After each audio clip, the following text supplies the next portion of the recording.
Ah, toi, tu as encore joué avec mon bolduc, hein?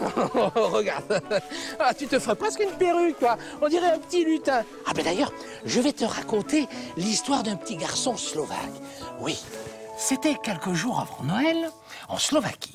Et Yaroslav, un petit garçon, se réveilla au beau milieu de la nuit. Il se leva et constata, tout content, que dehors, la neige commençait à tomber. L'hiver était là. C'est alors que Yaroslav aperçut des petits êtres de toutes les couleurs qui se promenaient dans la rue. Des lutins. Il eut beau écarquiller les yeux, ce n'était pas un rêve. Sans hésiter, le petit garçon se précipita à leur rencontre. Le premier lutin qu'il vit avait le corps recouvert de poils, le visage vert et des cils si longs qu'ils lui tombaient presque sur les épaules. Il était assis dans un jardin et récitait un poème. Petite pousse, fragileuse et douce, poils de gazon, fleurs en bouton, endormez-vous tout doucement, blottissez-vous jusqu'au printemps. Alors, le petit lutin souffla sur le jardin. Un souffle plein de paillettes. Des milliers de petites herbes se recroquevillèrent. Une jolie fleur replia doucement ses pétales fragiles. Et partout où il passait, la nature semblait s'endormir doucement.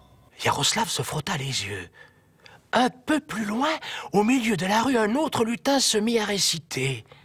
Nuages blancs, nuages gris, nuages remplis de neige et de pluie, étirez-vous dans le ciel bleu. L'hiver est là et c'est tant mieux. Comme le lutin vert, le lutin bleu souffla un souffle tout aussi magique. Dans le ciel, des nuages apparurent, des petits, des gros, des blancs et des très noirs. Le lutin bleu agita les bras comme un chef d'orchestre, et les nuages bougèrent dans le ciel. Yaroslav n'avait jamais rien vu de plus joli. Autour de lui, des lutins parlaient aux fleurs et aux animaux, grattaient les trottoirs, frottaient. Il y en avait un sur une échelle, tiens, qui repeignait le ciel, et un autre qui accrochait des étoiles. Yaroslav se précipita vers un lutin orange. « Que se passe-t-il? Mais qui êtes-vous » ? Nous sommes les lutins de la magie de la nature et du temps qui passe. Tu as de la chance, car aujourd'hui, c'est l'hiver. Nous avons beaucoup de travail. Regarde ce lutin là-bas. Il guide les oiseaux vers les pays chauds. Celui-ci endort les légumes. Très peu de gens savent que nous existons. Les paupières de Yaroslav devenaient de plus en plus lourdes, mais il ne voulait pas dormir. Tout était si merveilleux qu'il voulait garder les yeux grands ouverts. Le lutin lui prit alors doucement la main dans la sienne. Sa voix était douce. « Je suis content de t'avoir rencontré, Yaroslav, mais je dois maintenant te faire oublier cette nuit. Ne t'inquiète pas, tu garderas toujours au fond de ton cœur le souvenir d'un secret unique.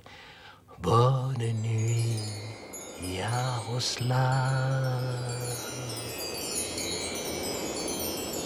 Et depuis ce jour, Yaroslav n'a plus jamais arraché les feuilles des arbres, n'a plus piétiné les fleurs ou jeté de papier par terre, car il sait au fond de son cœur que des petits êtres magiques se donnent beaucoup de mal pour protéger chaque nuit la nature et la vie. Et Yaroslav ne veut pas leur donner plus de travail qu'ils n'en ont déjà. Ma petite Tika, tiens, viens.